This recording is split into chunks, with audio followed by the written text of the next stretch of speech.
There's nothing quite like driving alone at night, especially outside of the city, on back roads or in the mountains, where the dark is the deepest and your headlights are the only illumination, the particles and shadows creating temporary constellations against the darkness ahead of you.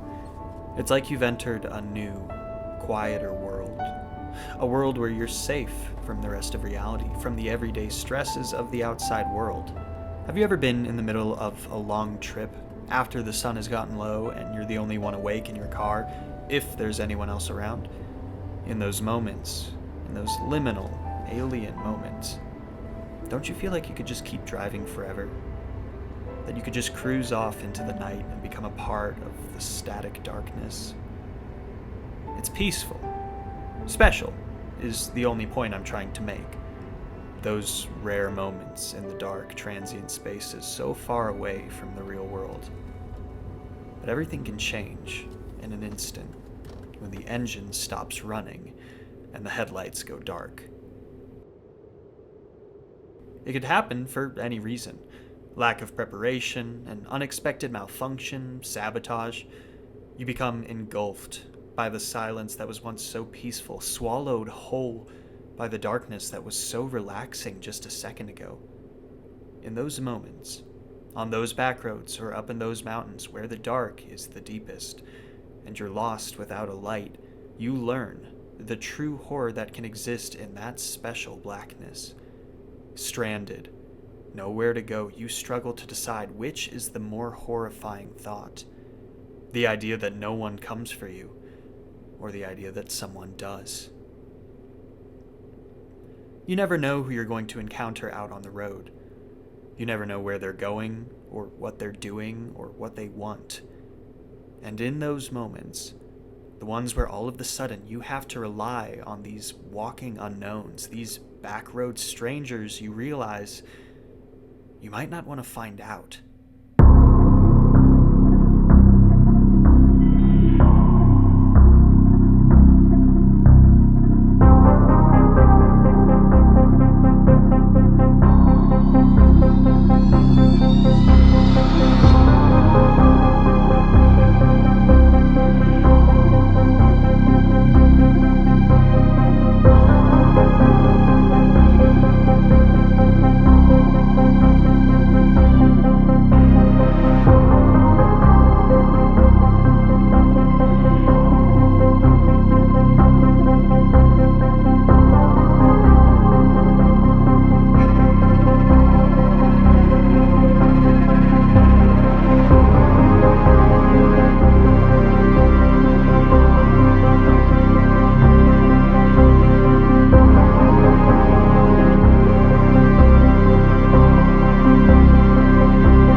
Welcome to part 2 of our complete analysis of the Fears to Fathom series. If you haven't seen the first video, go watch it. It covers the first entry into this series and introduces certain themes and reoccurring tropes that'll continue to pop up in future episodes. It's a short watch, and this video will be waiting here for you when you're done. In tonight's video, we'll be covering Norwood Hitchhike, a story about a road, a motel, and a terrifying encounter in the middle of nowhere. Buckle up, and make sure that radio's turned down low. You don't want to miss anything.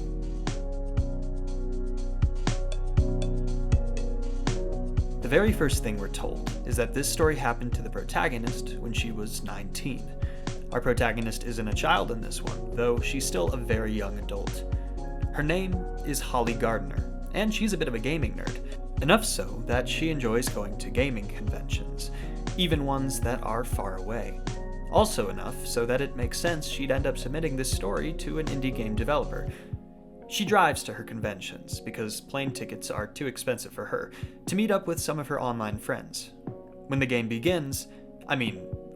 game begins, Holly is driving home from one of these events. Traffic was too bad coming out of the convention center, and so she ended up taking the long way to avoid it. We open on the road, dark and grainy. Trees and the occasional fence or guardrail are the only thing on either side of us. Tinny music plays out of the radio as we steer through the night. Every so often we pass another car, Another stranger on a late-night drive going who knows where. One of our friends, one of Holly's friends, Aiden Williams, texts us. Not too long after, so does our dad. I'm gonna need to read those. You never know if you're gonna miss something important. Texting while driving is dangerous. Our dad seems a little worried about us. What parent wouldn't be, with their child so far away at night, out in the unknown? We know that Holly's parents aren't thrilled with how she goes about getting to and from these conventions. We see from the text that it took some real convincing to even make this trip happen. The rest of the texts are less important. Holly talks with Aiden about the traffic and getting around it, and the rest is mostly just their planning for the event that just happened. We find out we're about halfway through the drive when the gas light comes on. Damn. You always hope on a late night drive like this that you're gonna have enough fuel to get you where you need to go in one, but you can't always get that lucky. Especially not during a 12-hour drive. Guess we'll have to pull over into a gas station. Turns out I'm just as bad at parking in this game as I am in real life. The gas station is normal enough, a little dirty maybe. The people here aren't too talkative. Hey, fair enough. I wouldn't exactly be approaching strangers in a gas station under normal circumstances, but this is a video game, and I want to find all the interesting dialogue. None of it. The first interesting little game moment might happen for you here. If you interact with the vending machine, you can find out that consuming different junk foods, which you have a seemingly bottomless wallet of cash to pull from for, increases your sprint speed. Okay. Am I gonna need to do some sprinting soon? It's a fun way to put the audience on edge without actually introducing a real threat to our protagonist yet. It's that classic horror game move, to put you down a long, dark hallway, then suddenly, and seemingly for no reason, inform you that you can sprint with left shift. It freaks out the little logical part of your brain that knows how horror games work and what to expect, and you don't even have to put in a sound cue. The understanding is enough. Holly doesn't end up having to do any sprinting, not right now at least. She goes and pays for some gas, and the guy behind the checkout counter in the middle of nowhere says some real guy behind the checkout counter in the middle of nowhere shit. He tells us that a bridge down the road, a bridge that we are in fact headed to, is the site of multiple missing persons cases. Apparently there's a monster out there, the Norwood Valley Monster, who tears up lone travelers and hangs them upside down from the trees. Huh. Cool. Well, for a guy like you working in a place like this, having insane shit to say is just kind of part of the job description, huh? Later. Oh, sorry, you've got a little bit more freaky bullshit to tell me real quick? About not picking up a woman in white or blue dress walking down the road? About how she's a spirit seeking vengeance after being murdered on prom night? Okay, man, you have a good night. As we leave the gas station, we can shake off most of what he said as just classic middle-of-nowhere urban legend, but one piece of advice lingers with us. Never pick up a hitchhiker. Wait, what was the name of this episode? There's a van outside the gas station when we leave, but it pulls away as we get a text from our mom. She needs dog food. Okay, back on the road again. It's funny, you know, I'm not really worried about meeting a monster or a ghost out in these woods, but something about what that guy said about hitchhikers, it's just sitting with me. I mean, here we are out in the middle of the night, alone. What if I did see something? Not a cryptid or a spirit, but just someone. Alone in the darkness. They could be anyone.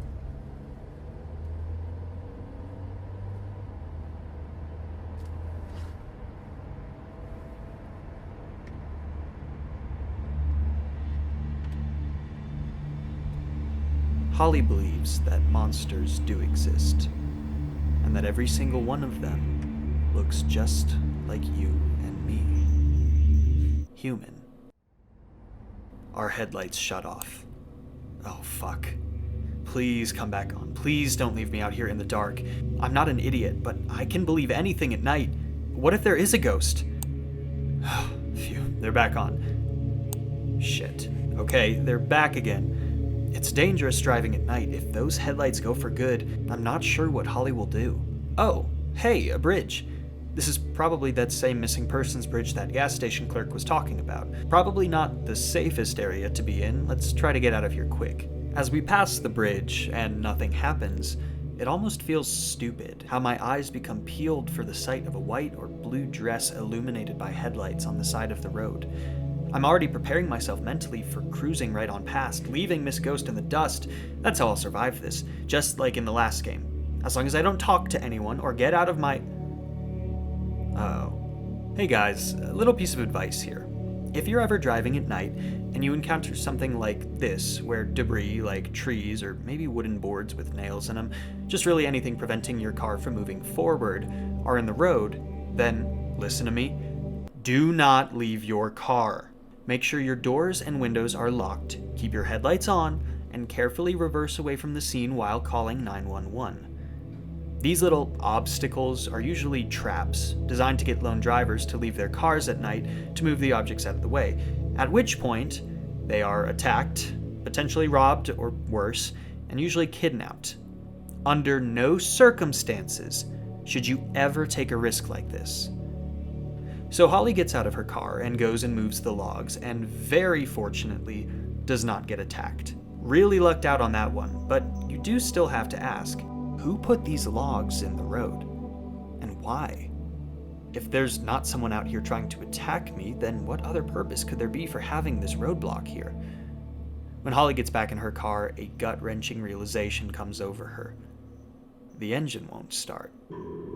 Holy shit, the engine won't start. She's stranded out here. The literal one thing you never want to happen while driving at night, and now she's stuck.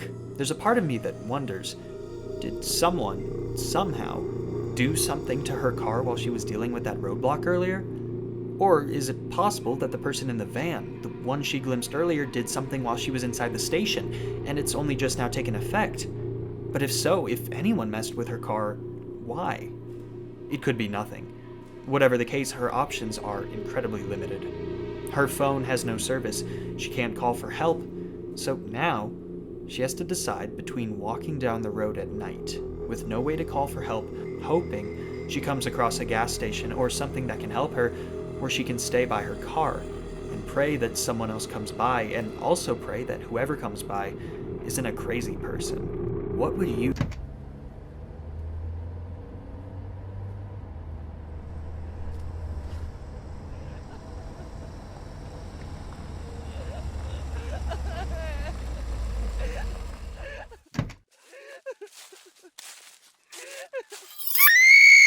Someone drives past without stopping. An asshole? Maybe. But it certainly doesn't help that there's a guy at the gas station down the road warning everyone not to stop for hitchhikers. Holly keeps waiting. I think it's interesting, the little subversion this game plays on us.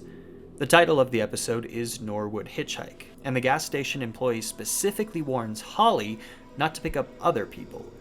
With that, and the little supernatural element with the woman in the dress, we're kind of prompted into thinking the horror of this episode is going to, for whatever reason, surround us picking up a hitchhiker. But as we wait here in the dark, hoping somebody normal comes along, we realize, no, we're the hitchhiker. The danger is coming from someone else. Hopefully not this guy. Whoa, I don't think this is how hitchhiking works. Anyway, when we get to the window of the truck, we realize it's being driven by that antisocial guy from the gas station. I don't know whether that's a good sign or not, but we really can't afford to be picky right now. The interaction with him is strange. A little stilted, but hey, this guy didn't sign up to be critiqued when he pulled over for us. He says he's willing to bring Holly to the nearest stop so she can call for help, and waits for us to load all of our stuff from the trunk into his truck bed. I can picture so clearly him driving off into the night with all my things, leaving me even worse out here, but that doesn't happen. He lets us finish, we hop in the cab with him, and we're off. His name is Jason. He's a little awkward. The things he says, the questions he asks, they aren't malicious, but they put us on edge nonetheless. But after a bit of uncomfortable silence, Jason apologizes for being weird to Holly earlier. He says he's not the best with people. It's not a lot, but this little bit of human empathy mixed with a bit of reasoning helps put our minds at ease, if only a little bit. Obviously, it's still a dangerous situation, and Jason could be capable of anything, but it's easier to trust someone when they explain themselves. Nothing wrong with social anxiety, especially towards a total stranger. A little past midnight, Jason drops Holly off at a motel. They do roadside assistance and can hopefully figure out what's wrong with her car and get her on the road again. Ominously, Jason warns us about all kinds of people out there before leaving. God, the people out here sure do love giving ominous warnings right before you never see them again. It sounds kind of fun now that I think about it. It's kind of what I tend to do at the end of most of my videos, actually. There's something about motels, especially at night, a liminality. I know people love throwing that word around on this website, and I'm guilty of it as well, but I mean, come on.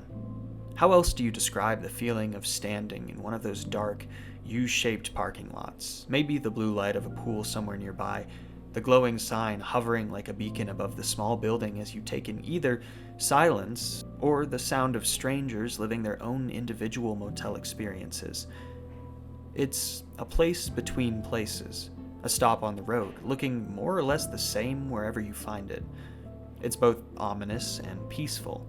It's a place you're unsure about. It's a place Holly is unsure about. Not approved for occupancy? Huh. The guy behind the front desk is apparently putting out the creepiest vibes imaginable. We pay for a room and tell the guy about our car, which he tells us Tommy will take care of in the morning. Great. I guess I'm spending the night here. Before we leave to go check out our room for the night, we get stopped with one last warning.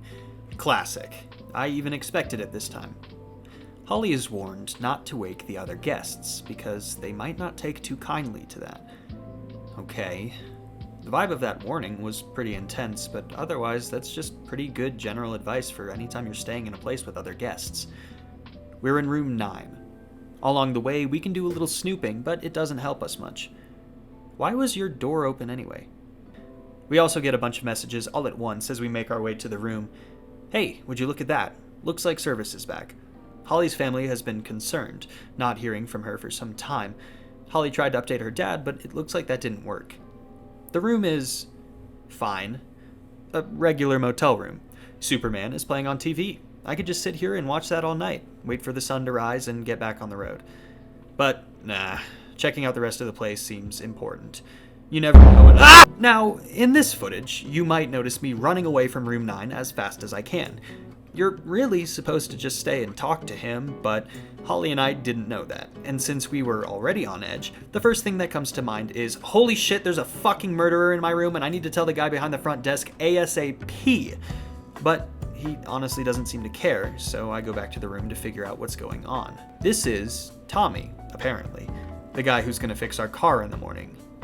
I know most of our experiences in this episode have been vaguely unsettling, but this dude's straight up capital C creepy. He keeps chuckling to himself as if everything's a joke we don't know the punchline to. Apparently, he's just getting the room set up for us. Cool, but do you have to be so strange while doing it? Again, this is just the personality you need to work in a place like this, I guess. We let Tommy finish up as we grab our stuff and move it to the room. I don't love knowing that this guy has a key, but what am I going to do about it? Before he leaves, Tommy tells us the phone isn't working. Awesome. Have a good night, man. Finally, time to get some sleep.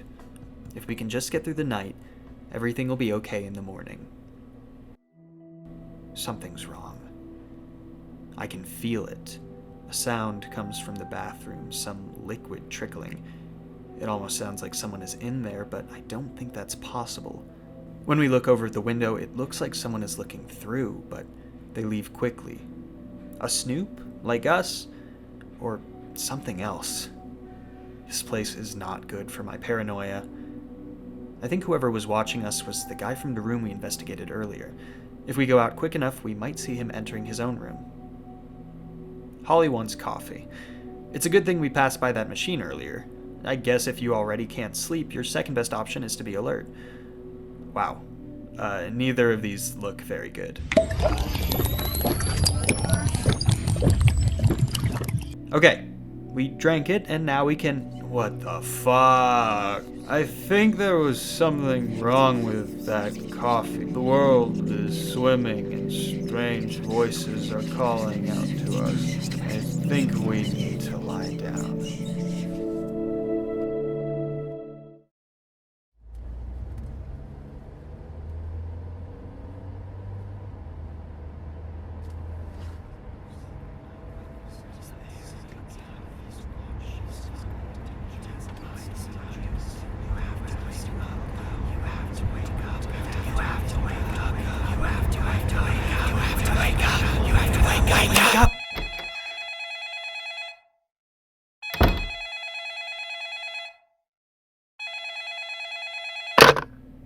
We open our eyes again at 3:18 a.m. The phone is ringing. Wasn't it supposed to be broken? It doesn't matter, that's the least of our concerns. There are two things that Holly and I are paying attention to, both of them horrible. The first is that we were definitely sedated. Someone put something in that coffee to knock us out, and it worked. That's not good. The second thing is, just as we were gaining consciousness, I could have sworn I heard the sound of the closet door opening and shutting. Whether or not Holly realizes it, and it doesn't seem like she does, there's someone in the room with her right now. And we know exactly where they are. This, for me, is a huge fuck that moment. At this point, I would be waiting in the front office for daylight with my skateboard clutched in my hands like a broadsword, slamming energy drinks to make it through the night. But, like I implied, it's possible that only we, the audience, noticed the person in our closet, which is surprising considering how on edge Holly has been all night, but less so when we remember that she was just drugged. For some reason, the guy from the front desk, who is apparently named Joe, makes his way to our room. I'd say it's good to see a friendly face, but I don't think Holly would classify him as that. Apparently, he's here with a noise complaint. I didn't think I was being that loud, but maybe in my altered state I was. Or it could be that he's talking about the sound of the TV. Either way, we bring the coffee machine issue to his attention. Apparently, it's a larger issue than we had realized, considering that Joe tells us there is no coffee machine in the complex. Okay, well, I definitely drank rancid coffee from one, so I don't know what you're telling me. We lead him over to where the coffee machine was, which just so happens to be next to the room we checked out, and... Well, that's... I don't really know how to react to that. This is one of those moments that people who believe the stories in these games are all made up point to all the time. To some people, the idea of a disappearing drugged coffee machine, even if it was being manipulated by totally regular, if horrible individuals, is a bit too far-fetched to maintain faith in the source material. Like I said in the first video, I think it's totally possible that these could be true stories with a little added material for entertainment purposes. And if that's the case, I suspect this would be one of them. Who knows though? People are capable of some pretty crazy and terrible things. Well, it's not there, and now Joe is pissed because he thinks you're messing with him. He tells you there are pills and a table in your room that'll help you get to sleep. Is that a service normally provided by motels? I would not trust that if I were Holly, especially after the whole drugging thing, but oh well. While you're having this conversation with Joe, it can be a little hard to tell, but it kind of looks like someone leaves your room and runs off into the night. That's definitely not good, but it at least might mean there's nobody in the room anymore. Did we avoid them? Did we survive? Is it over? Yep, there's not anyone in the closet anymore. That's good. Okay, strange pill time, I guess. Personally, I wouldn't take random pills from a motel side table, but maybe Holly is just fed up with dealing with tonight. To bed again. Still can't sleep. Maybe those pills were placebos. If that's the case, they definitely aren't working. Guess I can get back up and... Was that a camera flash? I tell my audience to use their imagination in a lot of these videos, to put themselves in the shoes of whatever person is experiencing the horror we're covering on any given night, but in some rare circumstances, I know that some of you don't really have to imagine this kind of fear. Remember that Holly is a 19-year-old girl. She's alone, she's defenseless, and now someone is taking pictures of her in the middle of the night. Whoever this person is, their behavior can only be described as predatory. Predatory in a way that, unfortunately, I fear a lot of young women are familiar with, either firsthand or through exposure.